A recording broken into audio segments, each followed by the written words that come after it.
L'appui de l'Union européenne se veut très indispensable pour la valorisation des aires protégées faisant partie du patrimoine culturel de l'UNESCO. À travers les fonds alloués, plusieurs projets mis en place ont été effectués, surtout pour aider les populations locales à tirer profit de ces merveilles naturelles. Lors du point de presse tenu à Kinshasa par Breakfast et la délégation de l'Union européenne, tous ces projets ont été passés au peigne fin.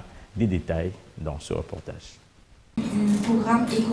Avec le concours de l'Union européenne, des aires protégées ciblées par le 11e FED enregistrent une nette amélioration croissante de la connaissance du contexte et des valeurs de conservation suite au recensement total des espèces phares et à la mise en place d'une méthodologie de suivi écologique. Cet appui financier européen a permis aussi de réduire le taux des indices de braconnage et de la déforestation dans ces aires protégées, souvent menacées par des ennemis de la nature. Depuis 2-3 ans, la plupart des projets et donc des sites protégés qui sont soutenus par le programme sont en quelque sorte montés en puissance. Ils ont fortement accentué leur action à l'extérieur, en périphérie des parcs, au bénéfice du développement local. Donc les résultats, oui, sont satisfaisants, mais nous avons encore, bien sûr, une certaine inquiétude au niveau de la pérennité des résultats acquis.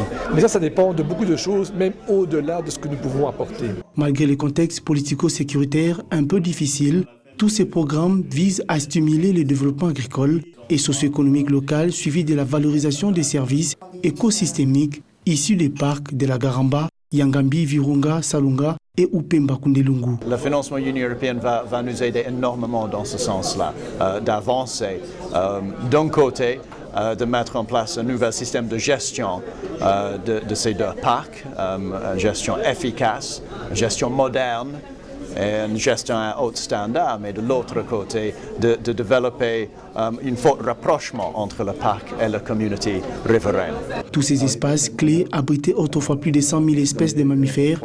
Bien que ces nombres aient drastiquement diminué au cours de ces dernières décennies, l'UE et ses partenaires espèrent revoir ces chiffres à la hausse dans les temps.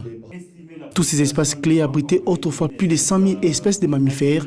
Bien que ces nombres aient drastiquement diminué au cours des dernières décennies, l'UE et ses partenaires espèrent revoir ces chiffres à la hausse dans les temps.